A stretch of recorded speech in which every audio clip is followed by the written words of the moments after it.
Estrenamos programa aquí en Radio Sefarad, Biblioteca de la Deportación, con alguien que no se estrena precisamente en Radio Sefarad, que es amigo de la casa, que es, bueno, un placer, una alegría tenerte aquí.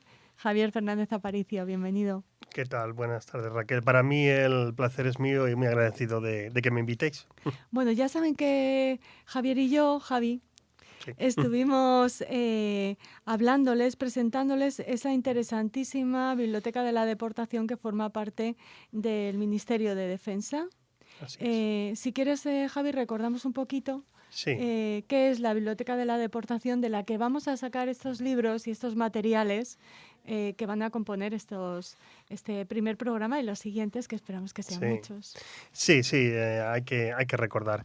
La Biblioteca de la Deportación es una donación de una asociación del mismo nombre, Biblioteca de la Deportación, asociación sevillana, que nos hace a la Biblioteca Centro de Documentación del Ministerio de Defensa, que se tratan de 47 cajas con más de 1.500 obras, libros y otros formatos como películas, en el cual es que vamos a encontrar allí. Bueno, pues temporalmente abarca desde principios del siglo XX hasta el 2015, pues memorias, ensayos, diarios, literatura, biografías de víctimas y verdugos, fundamentalmente sobre el Holocausto, pero no solo, también sobre, por ejemplo, la deportación de los republicanos españoles, otras persecuciones, biografías de tanto de víctimas como de verdugos, etcétera, etcétera, ¿no? Dentro del ámbito siempre de un estudio sobre los totalitarismos, ¿no? y sus víctimas. Hay que decir que este fondo ya está totalmente catalogado, que es consultable a través de internet. ¿Y prestable? Y prestable, gran parte de ello, quitando este material más, digamos, fondo antiguo por razones evidentes de conservación y de seguridad.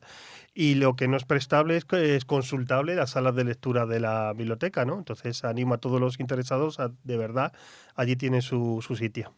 Bueno, y para este primer programa hemos elegido un libro que nos habla de Shoah y que nos conecta también con España. Un episodio, bueno, que no sé cómo definir, pero que nos lleva a esa participación española voluntaria en la Segunda Guerra Mundial. Hablamos de la División Azul. De la División Azul, sí. Eso es, hemos elegido este libro en primer lugar por su rareza, porque, bueno, ahora lo pasamos a comentar.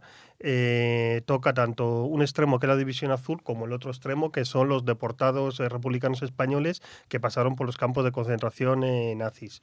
Hemos también elegido este libro porque no solo toca el Holocausto, sino que toca a la visión que se tiene del Holocausto por parte de españoles en la misma época en donde están ocurriendo estos hechos.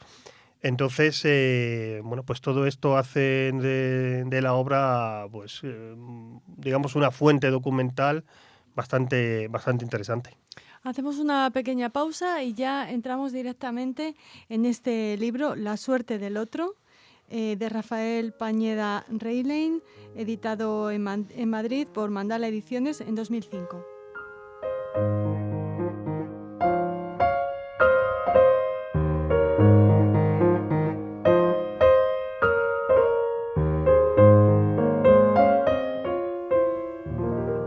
Es de edición reciente, más o menos. Más o menos, tiene ya 15 años. Y no ha hecho... Pero bueno, como los fondos de la Biblioteca de la Deportación claro, tienen joyas de... No, y la rareza de este es eso, es que los protagonistas es que son unas historias flipantes, ¿no? Y este hombre es el nieto de uno y el sobrino nieto del otro, y como los conflictos familiares que tiene. Encima él trabaja en cooperación internacional, compara la situación que ocurrió en el Holocausto con lo que pasó, por ejemplo, en Ruanda, en Yugoslavia, de que la comunidad internacional no reaccionó. Y literariamente no es muy bueno. Pero desde ese punto de vista de una reflexión y eso, sí que merece la pena. Y luego eso, cómo se ve el Holocausto desde la División Azul, es decir, no existe. Y cómo se ve el Holocausto desde los deportados a Dachau, es decir, no existe. Por otro tipo, como Semprún, como esto sea una lucha de clases, no había genocidio, no era otra cosa, ¿no? Entonces todo eso también aparece en el libro. Que nos habla, el autor nos habla de estos dos familiares. De estos dos familiares, sí. Sí, y cómo se relacionan, ¿no? Porque uno, tampoco es por querer profundizar mucho más, ¿no? Pero en la guerra civil uno salva al otro y el otro se supone que cuando está en Dachau trata de salvar porque eran cuñados. Bueno, Eran cuñados. empecemos desde el principio. ¿Cómo comienza el libro? Está escrito en tercera persona, Está escrito en primera narrando. persona, reflexiones propias del autor Ujú, a raíz de los documentos que encuentra de estos dos familiares y al mismo tiempo de una entrevista que va haciendo a la abuela, que es la mujer del de la División Azul, del ujú. abuelo, y hermana del tío abuelo, del deportado a Dachau, que nunca regresó a España. Este ya cuando acabó la guerra sobrevivió, vivió en Francia. Curiosamente, es que lo tengo, son unas historias. Era un deportado republicano. Se metió en la resistencia francesa como Jorge Ujú, Semprún. Lo mismo, la resistencia francesa le detuvo la Gestapo. No le mató en el momento porque se le consideró prisionero de guerra y se le mandó a Dachau. Entonces, allí consiguió sobrevivir, acabó con 39 kilos y de 200, un convoy de 200 españoles. Solo quedaron él y otro, guau. que era también otro militar republicano, muchos de ellos de la resistencia. Y nada, pero es muy curioso sobre el asunto judío. Es verdad que Dachau y Buchenwald eran otro tipo de campos. Lo que hablamos, no era Auschwitz, no era Treblinka, no era... Pero no, ellos siempre lo ponen como en una óptica de lucha de clases, el nazismo, el fascismo. Y de hecho por eso traigo aquí una cita de Semprún, porque me recuerda muchísimo al largo Ujú, viaje y cómo al final ya él reconoce, 20 años después, que lo de los judíos es otra cosa diferente a lo que les ha sucedido a ellos, por muy terrible que sea, ¿no? ujú. Sí, le Y el costó otro nada, el reconocerlo, pero lo otro... reconoció, ¿no? Sí, Semprún al final. Sí, leemos esa cita, si te parece. Sí, claro que... Dice él, pues para los judíos todavía hay otra manera de viajar. Se refiere a los trenes de los Sí. deportados, ¿no? Eso lo vi más tarde. Pienso en ese viaje que tal vez ella, una de las prisioneras judías, ha hecho de una manera vaga, pues todavía no sé de manera precisa qué clase de viajes obligan a hacer a los judíos. Lo sabré más adelante. Totalmente comparando su experiencia con la terrible Claro. experiencia de los judíos, que la mayoría no sobrevivían, como sabes, más de una semana, si es que no Ujú. eran directamente asesinados, nada más llegar. ¿Y se puede pensar que realmente Semprún y otros como él no sabían o no querían saber, Javi? También yo creo que la dinámica que hubo en esta gente estaba muy influida por la URSS, por los La visión soviéticos. Y soviética. la visión Mm, de Stalin, la visión soviética, era la de que no se podía hablar de que era una lucha, la de los nazis, racial, sino era una lucha de clases donde todo el mundo eran, sí, patriotas, quizás rusos, polacos, pero no por etnias. Entonces, dentro de esta óptica, hablar de los judíos le pasó a Vasily Grossman.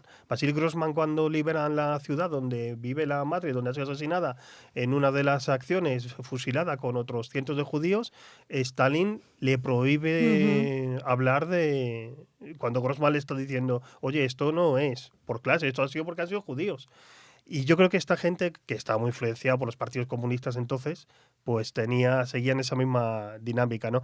Hasta muchos años después, como Semprún en el 65, cuando escribe ya esto, que han pasado 20 años, ya son conscientes y cabales con todo lo que se sabe, los juicios, las investigaciones, los historiadores, de que estamos ante otro tipo de persecución propia por razón puramente genocida, racista, antisemita. La suerte del otro no es el libro negro, desde luego. O sea, ellos No, también no ven o no quieren ver lo que está sucediendo con los judíos. no. Vamos a ver, ellos desde luego en ningún momento Nos eh, referimos a la División Azul. te refieres a División Azul ahora. En ningún momento lo de la División Azul yo creo que hay un consenso historiográfico que no fue consciente realmente del tipo de guerra al que acudía.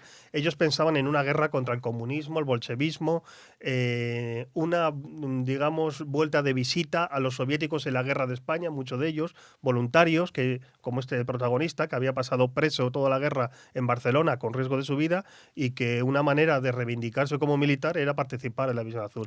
Claro, bueno, es que muchos de nuestros oyentes no son españoles, pero la División Azul es una división división, no sé cuántos batallones. La División Azul era un regimiento que, regimiento. digamos, por allí pasaron cerca de 40.000 personas, pero al mismo tiempo había 18.000. Entonces, en diferentes batallones de reemplazo, pues fueron a España y llegaron desde España a otro, ¿no?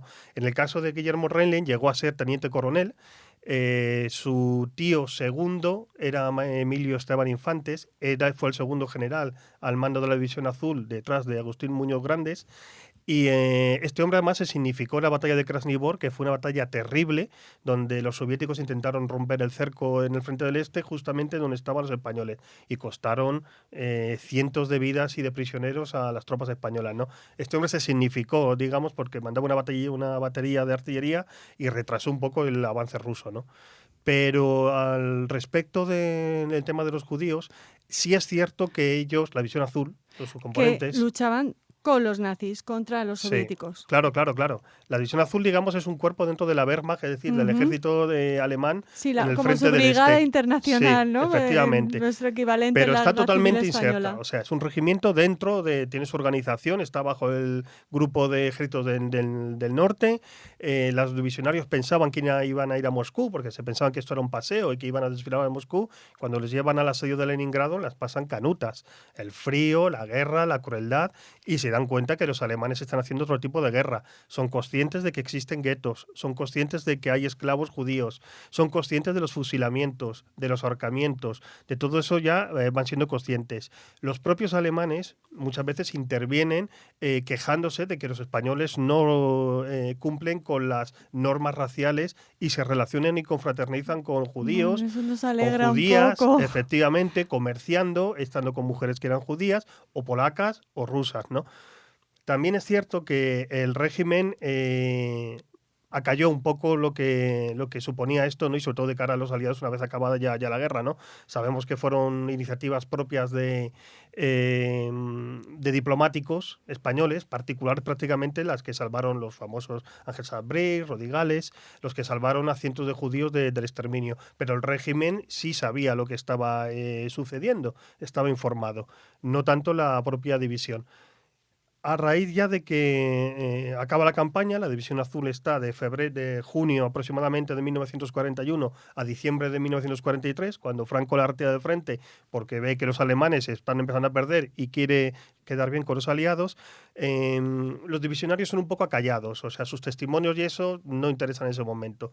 Poco a poco se iban haciendo memorias, se iban escribiendo diarios, se iban escribiendo obras incluso literarias sobre su experiencia, en las cuales también se presentan un poco como desconocedores de lo que estaba ocurriendo con los judíos en el Holocausto, e incluso de que ellos también habían ayudado muchas veces a salvarse a alguno de estos judíos. ¿Esto está también en La suerte del otro? Sí, el autor se pregunta sobre todo a la abuela, que es la mujer de Guillermo Reylen, de este teniente coronel, cómo es posible que no supiera nada y cómo es posible que no se hiciera nada para intentar paliar esta situación, ¿no? Entonces, bueno, pues la respuesta viene un poco dada por ahí, del el desconocimiento teórico que existía de lo que está pasando y la imposibilidad, aun sabiéndolo, de hacer nada.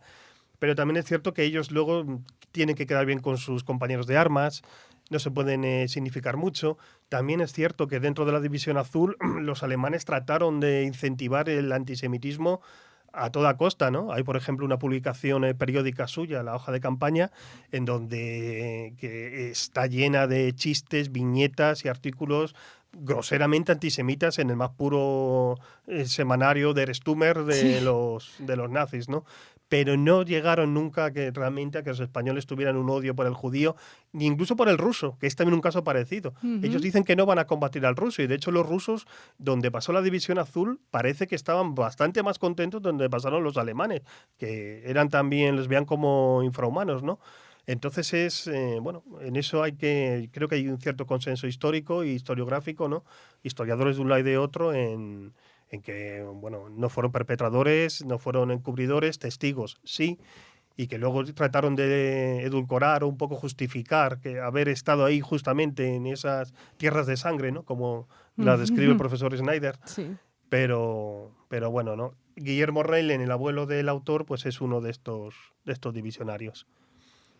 ¿Algo más que añadir acerca del libro?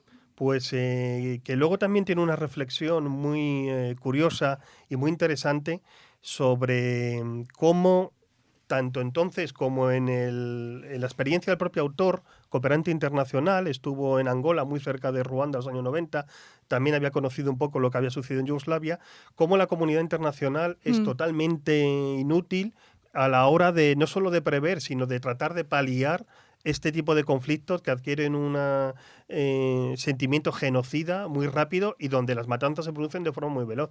Eso por un lado, y por otro lado los organismos de ayuda o benéficos, en este caso la obra de la Cruz Roja Internacional, ¿qué vamos a decir? La famosa visita Sí, a Terezín. a Terezín, que está grabada, ¿no? Y todo de Hitler le da una ciudad a los judíos. Pues él también habla un poco de que sigue siendo a la hora de la verdad inoperante cuando ocurre una catástrofe de esta magnitud, ¿no? Y ahí tiene unas comparaciones y unas reflexiones de primera mano, pues francamente muy interesantes. Javi, ¿y nos identificamos con estos divisionarios en algún momento del libro? No, yo creo que él se muestra muy, muy crítico. Él se muestra muy crítico realmente a cómo es posible que sabiéndose lo que era el nazismo y la guerra que estaban haciendo los alemanes en el este, sobre todo, cómo es posible que el abuelo, hay que recordar, se presentó voluntario. Es decir, esto no era obligado. La gente se presentaba voluntaria. Sí. Y hubo muchísima gente, no es decir que es que hubo muchísima gente. Entonces, en esa parte es bastante, bastante crítico, claro. Bueno, pues este ha sido La suerte del otro. Ha sido el primer libro de este nuevo programa, La Biblioteca de la Deportación, con Javier Fernández Aparicio. Le agradecemos muchísimo que sea tan generoso, que nos dé a conocer estos libros, que ya saben, están a disposición de todos. Así es. Y te esperamos en el próximo programa con un nuevo libro, Javi. Pues yo encantado. Y tengo que acabar diciendo que, fíjate, haciendo una simple búsqueda solo por Dachau, el campo, a raíz de este libro, han salido 42 libros en la Biblioteca de la Deportación, Madre mía. algunos en francés desde los mismos años 50. O sea, hablando de primera mano sobre este campo. Con lo cual, de verdad que yo animo y quiero suscitar el interés pues sobre estos temas que ahí van a encontrar una fuente inagotable. Y muchísimas gracias por vuestra invitación.